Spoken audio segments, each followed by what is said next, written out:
Hey guys, today me and Josh are talking about the future of entertainment, where we think movies, music, TV shows, the internet, all things pop culture are going, and what we think they'll be like.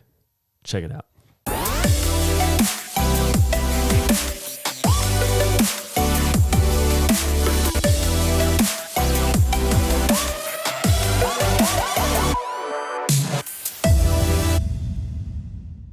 Hey everybody, welcome back to Two Dudes Talking. This is Will, that's Josh. Hi. Today we're talking about the future of entertainment, where it's going, Where it's been. a little bit, what we think, in our very limited opinions, what could happen. So this is kind of exciting.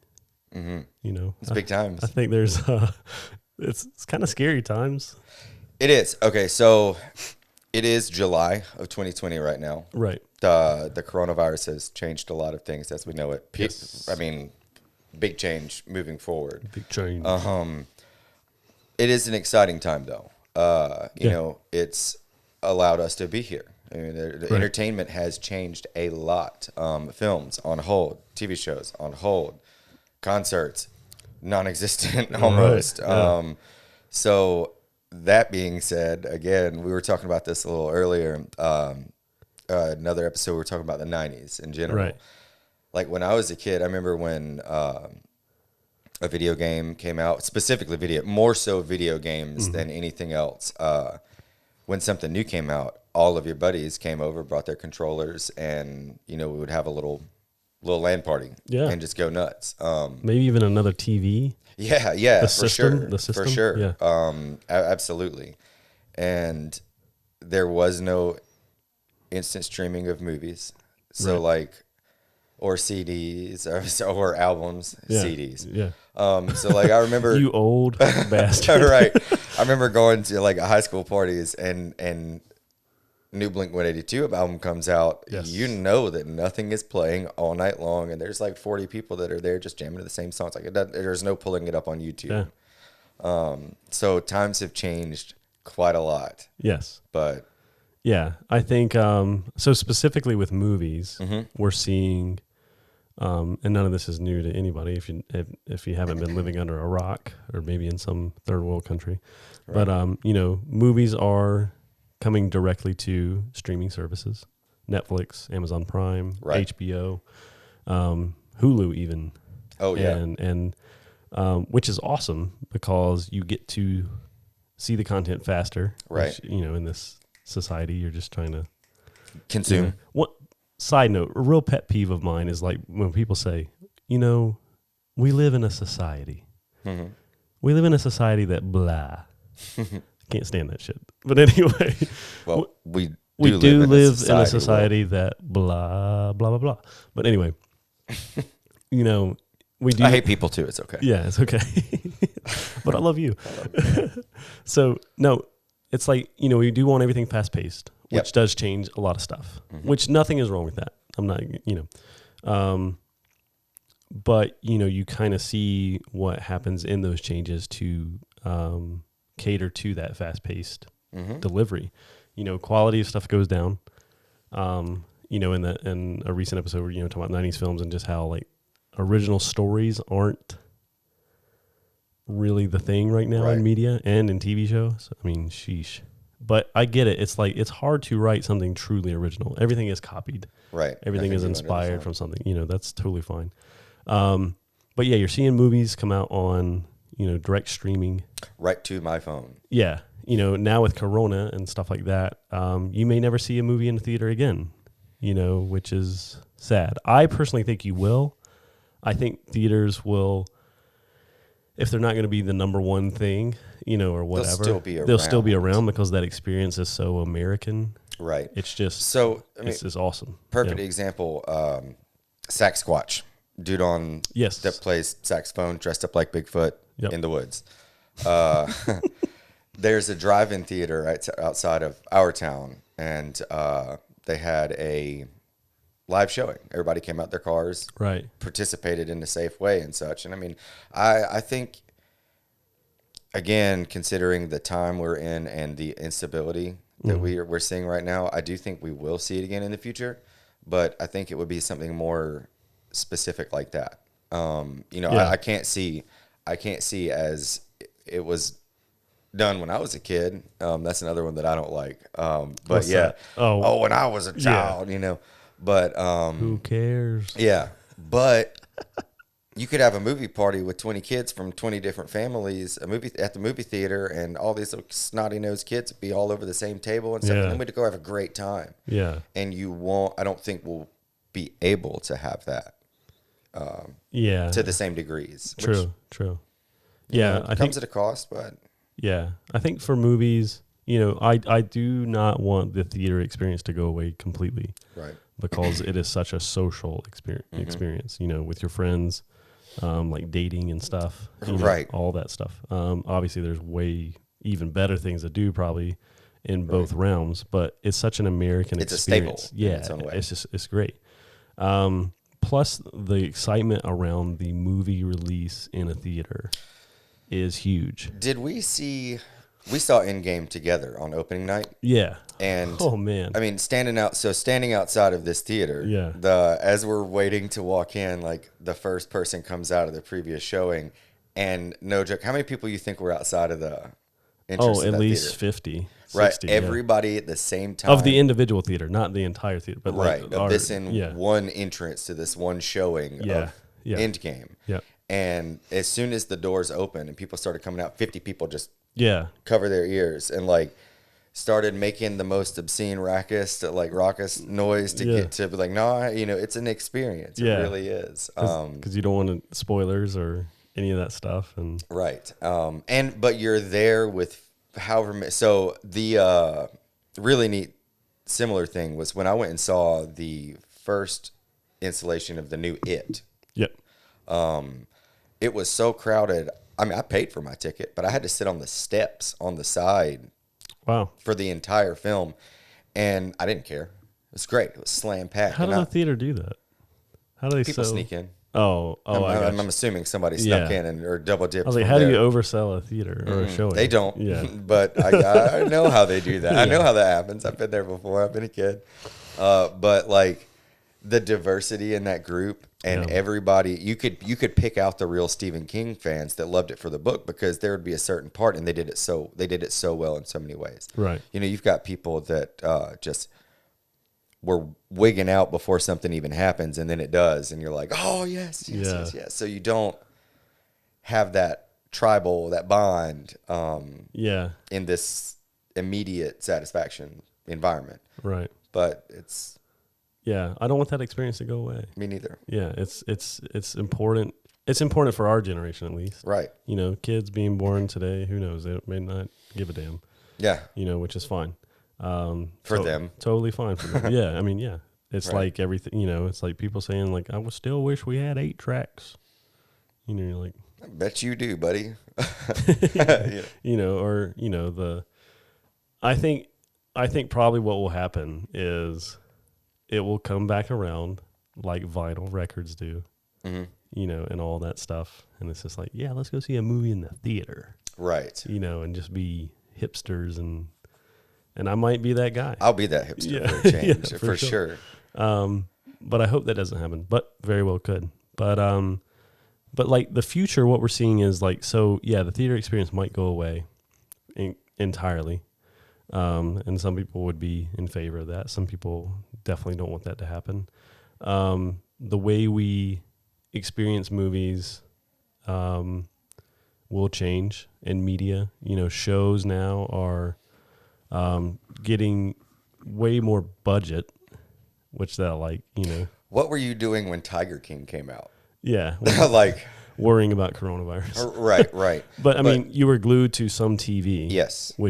Or you were trying to distract yourself from it. I personally am a person that loves to escape through television and media, more so movies than television. But I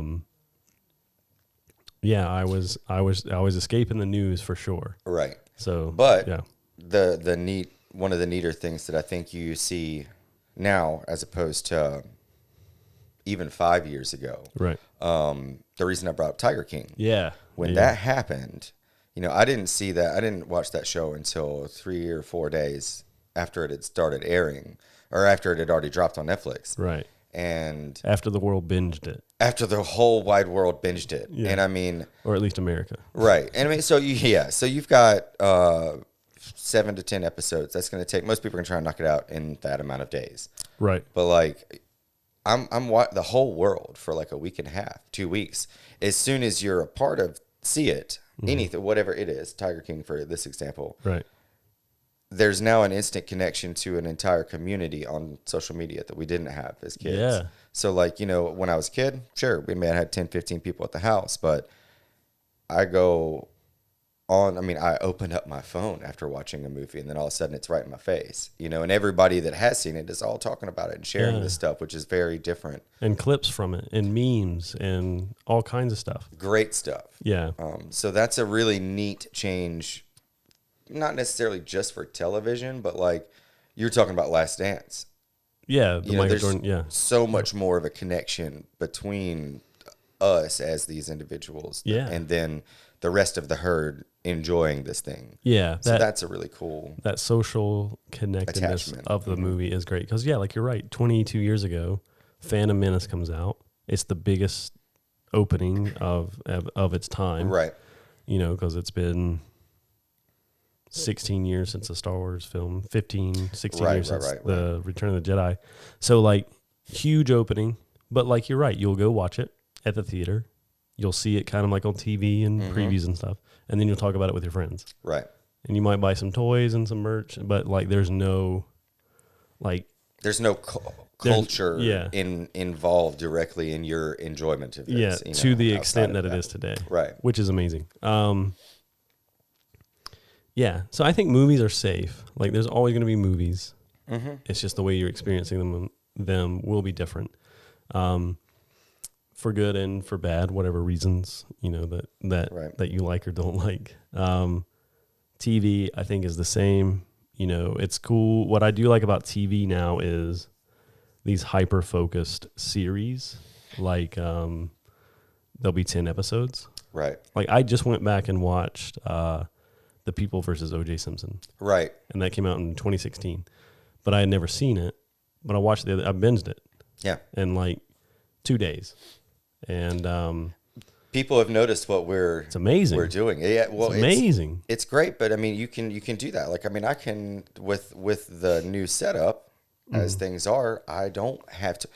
If I had to wait, there's no way I would have finished Friends ever. God. The TV show. I don't like Friends. I'm not a big fan. Yeah. But even if it was, I mean, something like Game of Thrones. Thank heavens I got to watch that finale before everything was instant. Right. Because, I mean, there was that tradition of having to do it on a Sunday. But, like, I enjoy at the same time, I enjoy being able to just binge the heck out of something. Yeah, yeah. I'll waste a day and a half on you. Yeah. I see you. For sure. For sure. But I do like those hyper-focused series that get way more money. You get more time with the characters. It's like you could have a O.J. Simpson movie that's 2.5, 3 hours long, or you can have 10 1-hour episodes. So and it just like that is the power of TV over film that I think And you're talking about how you enjoy movies more. In my biggest thing is I think at least what influences me the most is probably books. Yeah. So I see a lot more in common between those two than between books and movies. Sure. Yeah, definitely. Like Game of Thrones, perfect example. Yeah. I mean, Game of Thrones should definitely have been a TV show and never never a book per movie or whatever. Right. Like that. That would be stupid. Dark Tower. Yeah. Tell me how you really feel. Yeah, I will one day. Yeah. But like Game of Thrones, you get that character development. You see two particular people lost body parts that was like their entire identity. And I mean, that it hurt my feelings. I remember being in Afghanistan when the Red Wedding happened and being like, and panic attacking. That was an episode. Right. Crazy. Amazing. But you couldn't get that. Way. Right. Like imagine trying to capture that halfway through it, even a 3-hour movie. No like, way. Yeah. There's no way to do it. So I really, seeing how television has stepped it up the way they have, I really enjoy that as more of a book dude, or same thing, character development, good stories, twists, all that good stuff. You just need time for. So I like that. I like that change. Let's talk about video games. Okay. You know, because we both love video games. Yep. I think you love them a bit more, which is fine. Yeah, I think you just play it more. I do play more, yeah. But there are some that I absolutely love, and that you absolutely love as well. Some we even share some of the same loves. You know, Final Fantasy. Yeah, Final Fantasy 7 Great. Specifically. So that game was the first thing at all that ever made me give a crap about the environment. Ever. Yeah. Ever. That's amazing. I was like 11 years old, and I was like, that's funny. I should probably reuse this bottle. Yeah. or Bear will shoot me. Yeah. So since the love of video games, like obviously now it's way different. You can download the game to your console. You don't have to have the cartridge that you blow through. Yeah. You don't have the disc even. Right. But you still can buy those if you want, if you so wish. You can seek them out. Which I do. I do like that, the physical media of Same. it. You own it. I have my collection of things. Yeah. For sure. Where do you see video games going? I know where I hope video games are going. Where is that? I hope they're going to take a page out of Ready Player One's book. I really do. I seriously think that maybe around I'll talk about that. Yeah, give the background on Ready Player One. So I'm hoping that by the time this movie started or was dated, that we'll be able to do something like this. So 2045, it's after, I think it was like the power shortage is what was the biggest thing. That was the resource they ran out of. Yeah, it was the bandwidth riots. Yeah. And corn syrup shortage or something like that. Yeah. So this guy creates an entire virtual world. His name James Halliday, and creates this entire virtual world called the Oasis. Now in the book, and it's a phenomenal book.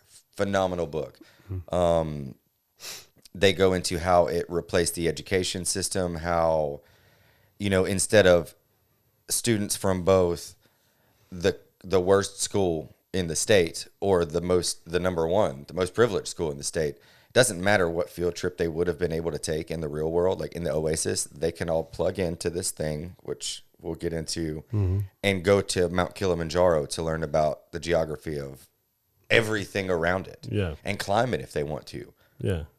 And experience the elements of it, right? And like the heat, or lack thereof, even. Pretty much what it is. It's a system that monitors all your sensory information and registers it, and right before you log in, it inserts you into this virtual reality that everybody is at. Everybody is just a part of it. So anything that has ever been digitally created or recorded is now at your fingertips to interact with. The movie did such a phenomenal job. Yeah, blew me away. Like the race with King Kong and the dinosaurs. I mean, it's just, if you guys haven't seen this movie, you gotta watch it. Yeah, stay away from the preview, stay away from the trailer and all that. Yeah. Take the time to watch that. That was one of the biggest sleepers for me. Since I've been home from the military. So 4 or 5 years, I was surprised the most. I think by that. Your brother had invited me to go to see a movie, and I was almost going to go see Black Panther for like the second or third time. Right. Which I love it. Great. Great movie. But he's like, yo, let's go check out this Ready Player One. He's like, it's about video games or something. I was like, that could be cool. I had never seen the trailer, never heard of the book, nothing. Walked in there, dude. Your mind is just blown. The 10-minute setup in that movie is just so good, dude. It's so good. It's like as far as like the movies, experience, the theater experience, and going in there and watching it on blown away. Yeah, amazing. But yeah, this virtual reality world. So it's basically like The Sims, World of Warcraft, any other game you've played, any movie you've watched, any music you've listened to, just slammed into one virtual reality. Right, And where you can go do yeah. these things or interact with them. Yeah, it's limitless almost. Yeah, no, it is. Yeah. That's the whole purpose of it is, and yeah. that was something they go into more in this book is that they need space to handle all these people. Yeah, and I think in the it's like it got past being part of a video game because you're earning real world currency. Right. If I wanted to feed my Yeah. family, I could go participate in this demolition derby dressed up like, I don't know, A Ninja Turtle. a Ninja Turtle driving the Batmobile. Right. You know, and if I win that race, then again, my family eats today. So it changed the world. Yeah. It also had real world consequences. Yes. Like you could lose your whole savings. Everything. Yep. Yeah. You go to jail, all that stuff. But that would be something I would be so down for. Oh yeah. Because it's limitless, really well. ultimately an escape. Mm-hmm. But yeah, limitless. I mean, it's like take all the things that the internet does for you today that allows you to do that you couldn't do without it. Right. Meet people across the globe, exchange goods and services across the globe. Right. You know, connect and have, you know, it allows you to make movies and media and podcasts and like we're doing. all kinds of stuff.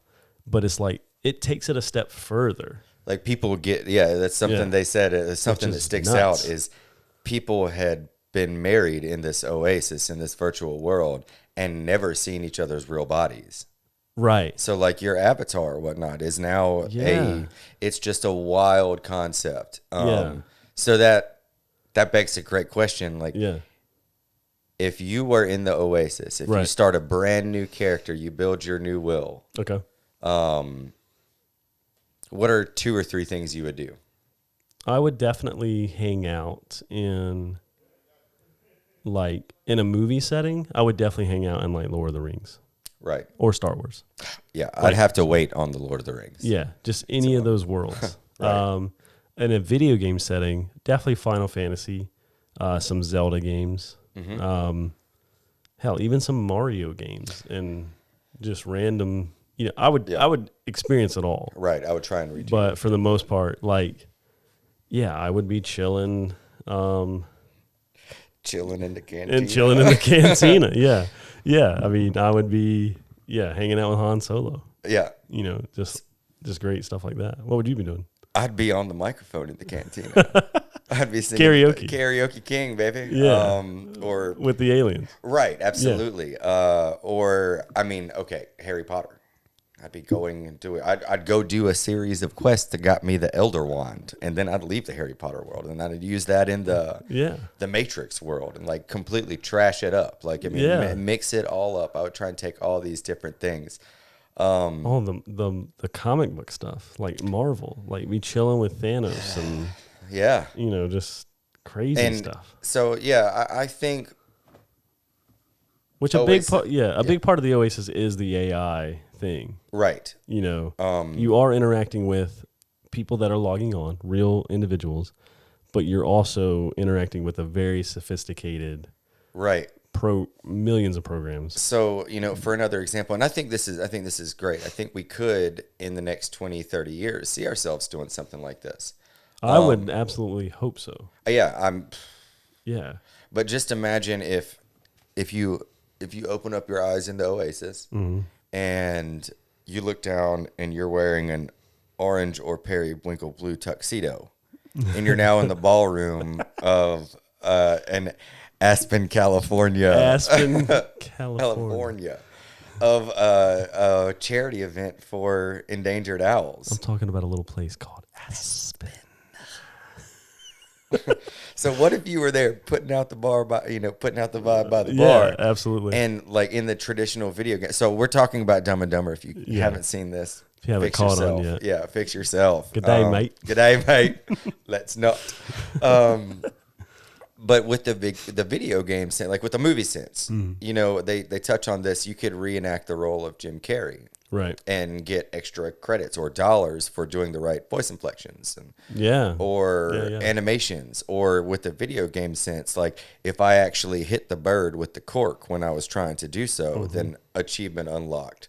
You know, endangered killer, species killer, or something like that. Like you said that, like you could almost set up your own thing in the Oasis where like people came to hear your avatar sing. Absolutely. Much like they do today. Like you go to a YouTube channel to watch this guy do whatever, or you know, but like you're now interacting with it in a 3-dimensional environment, right? And you're also feeling it. Yeah, because you're wearing a suit that will register. Not only will register what you're supposed to be feeling, but also will tap you in different places to. It's give amazing. You that. Like so, you're experiencing. I hope that somebody somewhere very high up there watches that movie, even if they haven't seen it yet, and they see it because of this podcast. Please watch that movie. Watch that movie. It's so good. It's you will not regret it. But I hope that's where the future would go, is something more immersive, you know, and not with like the big bulky bug eye, you know, that won't work indefinitely. I definitely see like, but the Oasis, that type of thing, that environment is more is more than movies. It's more than games. It's more than TV shows. It's more than music. It's everything. It's the 3D version of the internet. Right. Yeah. The virtual reality version of the internet. It's similar to the Matrix in that regard. Yeah. Very similar to the Matrix in that Which regard. would present a whole nother level of challenges. Entertainment, challenges, disasters, even. But could be something that would be, phenomenal. If somebody ever does figure that out, then the world will change. Yeah, like it erases so many systems that are present today. Like you don't need Hollywood anymore. You have pockets of your own individual Hollywoods throughout this Oasis. Right. You don't need record labels and stuff anymore. Yeah, you could go take an idea for your book or movie and take it to the... This is crazy. You could go take it to a digital replication of Stan Lee. Yeah. And you guys could sit down and do something. Like, it's nuts. Yeah. You don't need travel agencies, all this stuff. I cannot help but think that at some point in our near future, when I say near future, maybe even by the time I'm dead, humanity's next 60 years. Yeah. Right. I think we're going to have something like that does bring everything together. Because, look at how much closer TV and movies have gotten over the years. Like the quality is somewhat slipping on the movie scene on the whole, and then TV is amping it up. The music is now all connected with the same social media platforms as every other thing. I think it's really close, but I think it's really far away at the same time. Right. So it may be. I may not see that. I hope I do. We're seeing virtual reality experiences in theaters and video games and stuff like that, but like it's still so far from being real. Well, where you like the thing about the Oasis and the movie Ready Player One is like there is there's no distinction between what is real and what's not real. And there's actually a scene in the movie where they play a trick on that guy by convincing him that he's in Mendelsohn reality, right? When he's actually still in the Oasis, and it's like, I think we're far away from that. But as far as something that's close, that's tangible to, really enjoying the internet as we know it right now, in a different way. Yeah. So that's kind of like it's similar to like a cell phone. Yeah, cell phone may have a better camera than the one I had in the recent past, but it's still the same smartphone, and that technology just isn't there yet. Maybe 5 years from now, cell phones look a lot different. I don't know. Yeah. Maybe they'll be twice as big. I don't know. Yeah. But I do think, like you're saying, we're kind of at a stagnant point. I think that's what the virtual field is. There's no end of real estate. Yeah. So I think that's something people will be pushing to. Right. So while we close this out, what's one thing you absolutely hope for the future? What's one thing you hope for and one thing you hope doesn't change? Let's do it that way. I hope that I'm going to go ahead and say it's easy. I could theorize that we could talk about like the Oasis and kind of stuff like that, but like I hope that the movie theater doesn't go away. Okay. I mean, it's solid. I hope that we maintain it to some degree, because that could not be a thing 10 years from now. Right. I hope that I'm gonna still be able to do that. So there's my negative thing, I guess. Yeah, but I hope to see that as we get further more comfortable and exposed to social media, that since we are sharing so much more between each other, I hope that not that the entertainment or the content changes, but that we're able to let our guards down a little more. Yeah. I think that us two talking about this stuff, somebody else could be sitting right there and not have anything in common with us at all, but love the same things we're talking about. Right. But that's very, very hard to do. And I hope that I hope to see better changes from us. I hope we do better. Gotcha. That's a way better answer than I would have had. Yeah. That's awesome. You're a moral individual. I try, man. I love people. One thing I don't want to change is I definitely don't want the theater experience to go away either. Right. I'm okay with it not being as important as it was. Mm-hmm. But if I do want to go see the next big blockbuster in a space that is not my home, right, I want to do that. One thing that I am looking forward to is, I am looking forward to like this Oasis thing. Mm-hmm. I think now that the idea is out there, and it has been for probably 100 years. Right. The simulation theory. Yeah, for sure. It's really, there's some things that are very dangerous about it. Like extremely dangerous. I don't think people that are born today will really have the mental capacity to handle that. Right. Look at the effect of social media on us that didn't have it in our youth. Like, as much as I would enjoy that movie and trying to experience that, I don't think I could. Right. I think, your kids would have to, the whole do better thing, we got to do a lot better. Yeah. We got to do a lot better. So kids could be born into that could possibly experience that. But yeah, that's what I'm looking forward to. So. One thing that we did skip over. Yeah, go ahead. The Lord of the Rings. I would have to save that for the end because I want to go skydiving. Right? Oh, yeah. But I don't want to do that until last. This man thinks he's going to die the first time he goes skydiving. I'm not going to risk skydiving until I've done all the other cool stuff I want to do. Right. But the Lord of the Rings or Harry Potter, some of those bigger things, there's certain things I would have to be very careful about. Just last thought on that. I would be like, I'm never coming back from this. Never. And then you would see me ghost out. It'd be like Bilbo Baggins. Like, you'd never see me again. Yeah. Thank goodness. Yeah. That's anyways. Why. Yeah. Lord of the Rings is last. That's my parachute. That would be the first thing I'm doing. 20 years later, Will finds out there's the rest of the Matrix. So. Yeah. So if you guys, if you enjoy this episode, definitely let us know what you think is going to be happening in the future of entertainment. And what would you do in the Oasis? That's something I'm curious about as well. What would you do in the Matrix? Yeah, what would you do in the Matrix? The Oasis. See you guys next time. See you guys. Hey guys, thanks for watching. For real, if you enjoyed the content, please share, like, subscribe, the works. Give us some comments. Tell us what you think. Again, what would you do inside some of these things? Or what were some of your favorite things about your childhood entertainment scene? Let us know, engage, and we'll see you next time on Two Dudes Talking.